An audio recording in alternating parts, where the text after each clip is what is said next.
obviously would like to the main goal is to qualify. So today's third is good as first, but obviously disappointed that I couldn't get a win there. Third is good as first. You won this race many times.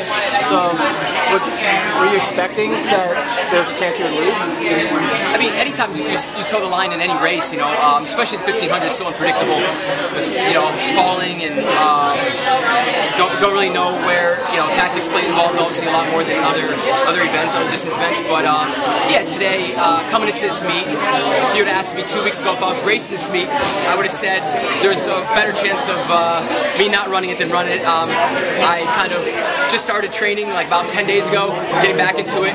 Didn't want to say much. Obviously coming into it, you want to be confident and not let my competitors know, but today the main goal is just qualifying, give myself another 5-6 weeks, get better fitness, and hopefully come back with another medal at the World Champs.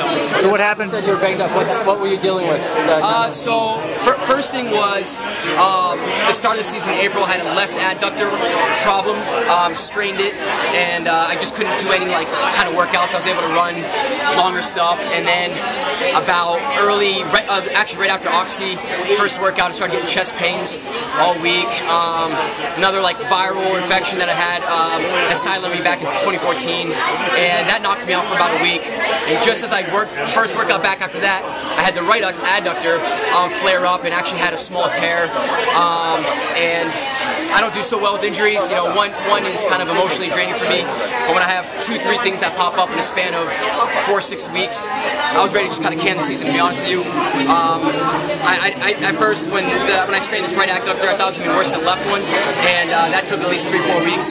So I was ready to shut the season down, and I mean, I'm just glad I have such a good support system with my coaches, family, and agent, who not only all believe in me, but, you know, gave me the confidence that get this thing, take it day by day.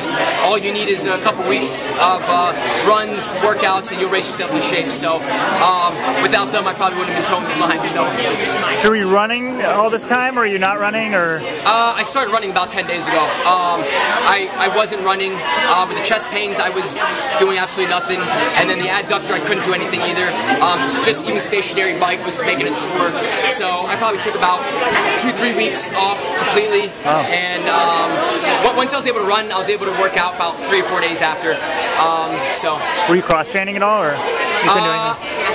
I mean, yes and no. I mean, I would get on the stationary bike with my dad, and I mean, bike probably like, I think it would take me like 10 minutes to bike a mile. I mean, I was just going through the motions, trying to get some blood flow in there. I wasn't doing any workouts of any sort.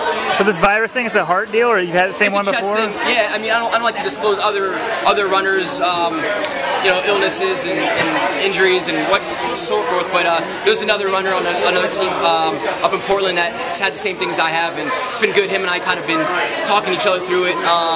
And he had a similar thing this past spring, and he's racing here as well. So it comes back every couple years, or is well, I it had pericarditis back in 2014. So this is completely separate. Well, pericarditis, you have a good chance of having a recurrence of it. So it wasn't quite as bad, but it was similar effects. So. What do you think? What do you think of Robbie? Yeah. I mean, he's a tremendous talent. I mean, I'm not surprised by the slightest that not only that he won but made the team. I mean, he's one of those guys like Leo Manzano that kind of finds a way to always get on the team regardless of the season he's having. And it's not like he was having a terrible season, you know. He's running obviously, you know, 337 or whatever it was, and always being in the thick of things. But yeah, I mean, this race, kicker's race, like I said earlier, it's never a guarantee when you have so many tremendous kickers in that field. So, with dealing with the illnesses and, you know, not much racing, are you changing? I can't hear you. With dealing with illnesses and lack of training early on in the season, are you going to adjust your goals for London, or is it going to still feel like you're? Well, I think when I said earlier, my family, my coach, my agent, team has so much confidence in me. I mean, I've been in this position many times. I had a stress reaction last year, and still came away with the gold medal at Rio. So, I mean, every year is different, so I can't just be like, oh, it happened last year, I can do it again. All I know is I'll have another 5-6 weeks, whatever it is, to get more fit, and I just take it 1 week at a time. You know, about to head over to Europe. I didn't want to make any plans until after this race, but I'm planning on running Lausanne and Monaco, and maybe another race in there. But just, yeah, hopefully be competitive in those races and just gain some good fitness between now and in London. And if things are going well, then maybe I'll be able to have a longer summer and chase some fast times. So, how much is your dad involved with? What's that? Why'd you dye your hair? If I'm gonna give you the quite honest truth, I dyed it when I thought I was shutting my year down. I was just kind of like hit rock bottom, and I was like, no one's gonna see me. I'm done with my year, so I dyed it. And then the day after I dyed it was when everyone's like, you're racing. And I was like, all right, cool. So it was actually a lot more blonde. I just kind of had 2 haircuts since, and you can kind of see the dark roots coming back in. So how long ago was that? 2 weeks ago. I mean, I literally thought I was not running the rest of the season. I mean, I thought maybe I'd come back in later in the season, but I wasn't planning on running anytime soon. So I thought, what the hell, bleach it. I was feeling pretty down on myself. I'm a very emotional guy, so I was ready to just kind of, yeah, do the depressed thing that most people do, bleach it like Justin Bieber. For you, are the World Championships as important as the Olympics? Is the World Championships as important? I mean, obviously, I treat every global championship as it's the Olympic Games, but it's hard to say it's as important because, you know, there's not as much hype around it. Everyone knows the, you know, the prestige around the Olympics, the aura around it, and obviously a lot of my friends who don't even follow sport will be checking on me on Olympic year, and they're probably nowhere to be found during the World Championship year. So yeah, it's hard to compare the two, but obviously we go into it with the same kind of mentality, and that's to win medals. And I think one thing that's missing in my collection is a world outdoor title, so I'd like to get that before my career is over. So how involved is your dad with their training right now? He's not that much involved. Alberto is my full-time coach. My dad, I like this quote from Prefontaine back in the day. He used to ask him, who's your coach, Bowerman or Dillinger? He said, I would go to Dillinger for the workouts and Bowerman to screw my head on. And that's kind of how I am with my situation. Alberto for the workouts and to keep my head screwed on with my dad. You know, obviously him and I been through it all, and if anyone can kind of talk me through things, it's him. And yeah, he was obviously played a tremendous part in this last several weeks with the ups and downs I've been facing in my racing and training. So, can you say anything in particular to help you get through it?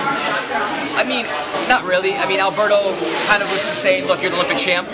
Olympic champions always find a way to win and get through this stuff. And he did say yesterday, though, I'd rather see you just make the team than try winning. And I don't go in any race, you know, just trying to finish third, second. Best way for me to finish third or second is go for the win. And I tried as hard as I could today, and Robbie's obviously in tremendous shape and the better man today. And I'm looking forward to setting. It's a great squad. You know, I'm really happy for Johnny Gregoric, obviously a U of O runner after his Columbia days, and a great friend and teammate of mine and Eric Jenkins. So it's great to see him finally make a team and break through today. So I'm pretty excited about the team we're sending. What do you think about Murphy trying the double? He got injured too, kind of hobbled off. You know, obviously it's a tough double, but I would think that he would have a newfound respect for the 15. I mean, you've seen a lot of 800-meter runners over the years think it's easy to step up, and it's a different event. As sometimes I feel like it's pretty easy to step up to the 5K, and I'm quickly reminded that it's a lot tougher than it appears on paper. So, but yeah, my hat's off to him. He's obviously a tremendous runner, a great finisher, and be interesting to see how he finishes tomorrow. I've probably no doubt he'll make that team, and he might be hurt. What's that? He hobbled through here. He might be hurt. We'll see. We'll see. Are you amazed, missing all the time, that with 2 weeks training you can kind of come out here and do what you do? I mean, I don't want to just sit here and be like, first of all, like, hats off to Robbie. I mean, he obviously ran a great race. I ran 3:33 about 5 weeks ago. So, you know, well, one talent and, you know, that kind of stuff doesn't just go away in a span of weeks.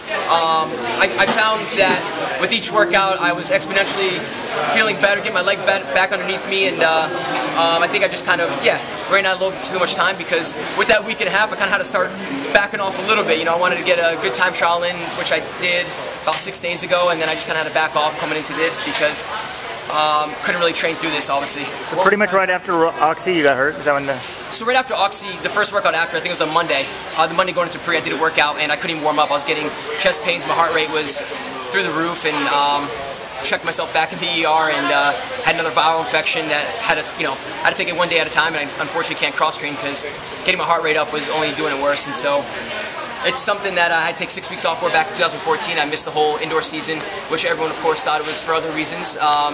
Yeah, so I think I was just happy that it only took a week this time versus 4 to 6 like last time. So, and then coming back from that, I tore my other adductor, and that might have just been from taking a whole week off before and then jumping back into workouts expecting I can just be my 333 self and like I didn't miss any time. So yeah, it's just kind of been up and down month of May to say the least, and early June. So what were your thoughts on Eric and Galen's runs?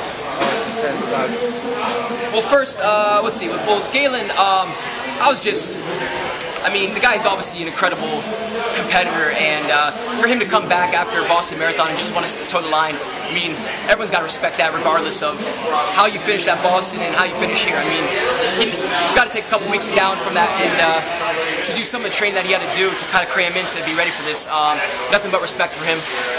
Obviously, it's going to be a tough race. I know he's disappointed, and as I'm disappointed to get second today, we're all competitors, and at the end of the day, you know, fifth, second, third, it's great, but we all want to win. And but yeah, I think I don't know what his plans are right now, but probably moving full time to the road and expect big things out of him. And as for Eric, I've gotten to be really close with him over the last year and a half.